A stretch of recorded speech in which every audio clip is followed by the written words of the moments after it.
Hi everyone, Comic Reviewer here, this time reviewing on Muppet Treasure Island.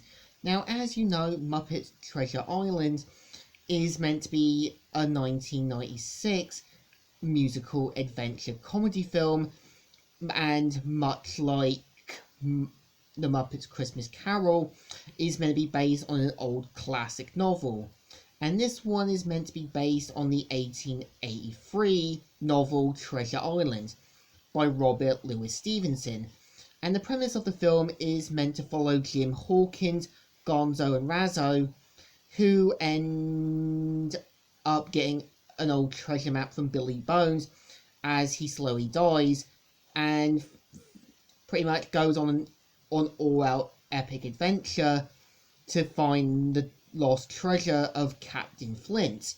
And I would say the movie takes itself serious, but doesn't completely. I think when it does want to do a good story, it definitely does it, because when you have the opening with Captain Flint's old crew, you can tell they really give you this glimpse of what you're gonna get. Like, it's not gonna take itself serious. It's going to basically be Treasure Island, but with the Muppets, but taking something serious. And some characters are meant to be sort of based on some of the Treasure Island characters. For example, when you've got Dr. Bunsen Honeydew, he's meant to be based on Dr. David Lowesley. When you've got Kermit, he's meant to be based on Captain Abraham Smollett.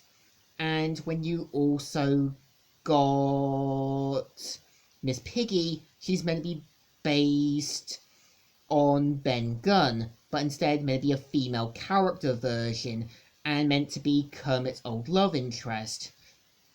And I think when the movie does want to take itself serious, you can tell they really do, because you can kind of tell Jim wants to kind of explore beyond on the inn and kind of want to see the world.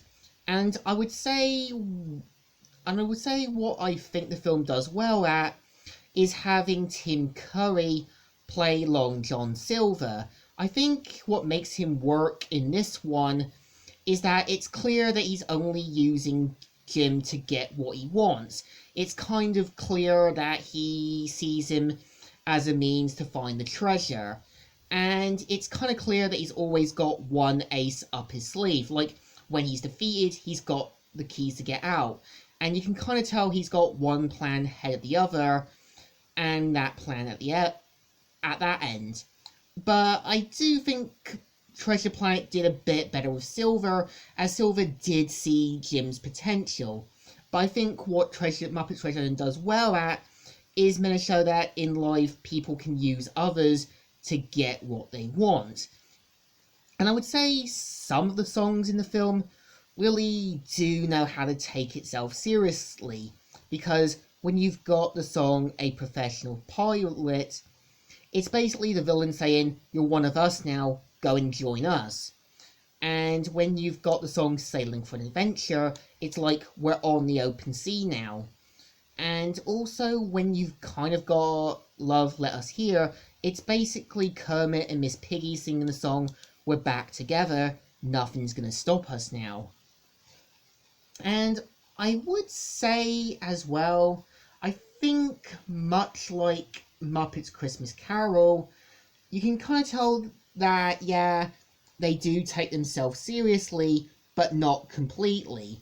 And I think there are moments where they do go a little silly, like having the rats portrayed as tourists and kind of having over-the-top things, like kind of jet skis and boats and power things. I think what made Muppets Christmas Carol work was that it wasn't taking itself completely serious, but still had a powerful message, but still taking Christmas Carol seriously.